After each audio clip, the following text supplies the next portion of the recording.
நான் சொல்கிறேன், அந்த காலகட்டத்துக்கு நீங்கள் வந்துடுங்க. நீங்கள் குழந்தையாக இருக்கும்போது, எல்கேஜியாக இருக்கும்போது, அப்போ தெரியாது, ஸ்கூலில் சேர்க்க கூட்டு போயிருப்பாங்க.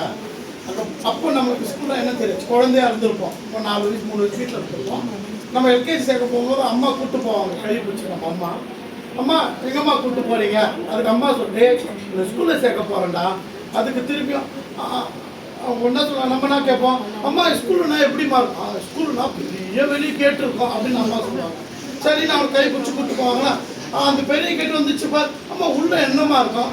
உள்ள நிறைய அத்தை, தாத்தா, பாட்டி, தாத்தானா வாட்ச்மேன், அத்தை, சித்தி, இவங்கெல்லாம் டீச்சர். அங்கே பாருங்க ஒரு சித்தி இருக்கு, அங்கே பாரு ஆண்டி இருக்கிறாங்க பாரு அப்படின்னு சொல்லுவாங்க. நம்ம குழந்தையாக்க தெரியாதுல்ல, டீச்சர்லாம் தெரியாதுல்ல. இவங்கெல்லாம் அறிமுகப்படுத்தும் பொழுது அம்மா சொல்லுவாங்க, இனிமேட்டு இங்கே தாண்டா இருக்கணும்னு நம்ம உள்ளே விட்டுருப்பாங்க. விட்டுட்டு வரும்போது அம்மா பிடிச்சி அழுதோம். அம்மா என்னை விட்டு போக அதிகமாக குழந்தையா இருக்கும்போது அப்போ ஃபஸ்ட்டு அழுதுருப்போம். அம்மா என்னை விட்டு போக காலை பிடிச்சிருப்போம், கையை பிடிச்சிருப்போம். அம்மா இல்லை இங்கே தான் இருக்கணும், அது அந்த அங்கிள் இவங்களாம் சித்தி எல்லாம் உங்களை பார்த்துப்பாங்கடா அப்படின்னு சொல்லி நம்ம விட்டுட்டு போனாங்க.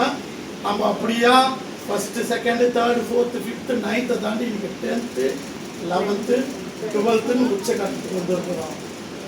நமக்கு என்னன்னா, இன்னைக்கு நம்ம வாழ்க்கையில் நண்பர்கள் ரொம்ப முக்கியத்துவப்படுத்துகிறோம். நல்லா தெரிஞ்சுக்குங்க.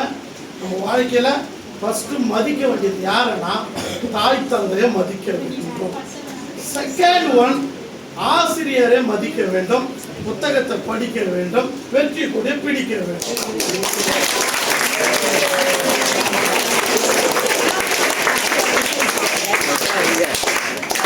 தோல்வியை எருவாக்கு, வெற்றியை உருவாக்கு.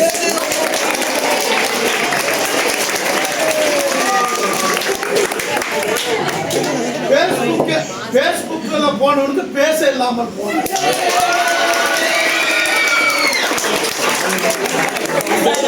இன்ஸ்டாகிராமை பயன்படுத்தவன் இஷ்டமாக அழுந்தான்.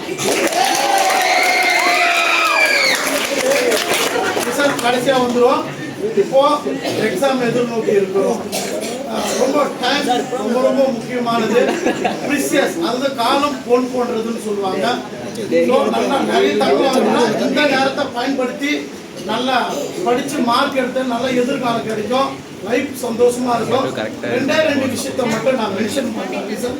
கவனிங்க, எப்போதுமே டீச்சர்ஸை ரெஸ்பெக்ட் பண்ணுங்க. உங்களுக்கு அறிவு கணு தேவைப்படும், அவங்கதான். இன்னைக்கு நண்பர்களுக்காக டீச்சரை எதிர்த்து நம்ம பேசுகிறோம். வீட்டில் அப்பா அம்மாவை எதிர்த்து பேசுகிறோம். ஓகே, ஃபோனு வேணுமா? அப்பா அம்மா வேணுமா? எனக்கு ஃபோனு தான் வேணும், யூடியூப் தான் வேணும், இன்ஸ்டாகிராம் தான் வேணும், நான் சாவணும். இதுதான் நம்ம லைஃப் ஸ்டைல். ஆனால் இதெல்லாம் தெரிஞ்சுதான் ஃபாதர் மதர், அப்பா அம்மா இல்லைன்னா இந்த உலகமே நம்ம இந்த உலகத்தையே காமிச்சு. நான் சொன்னேன் ஃபஸ்ட்டு ஸ்கூலில் பெரிய கேட்டிருக்கு அம்மா சொல்லி. அப்போ நம்ம அப்பா அம்மா தான் ஒரு காலத்தில் உலகமாக இருந்தாங்க. நான் சொல்கிறேன், இந்த உலகத்தில் நம்ம நல்லா சந்தோஷமாக வாழணும்னா அப்பா அம்மாவை தான் உலகமாக நம்ம பார்க்கணும். ஓகே, ரொம்ப நன்றி.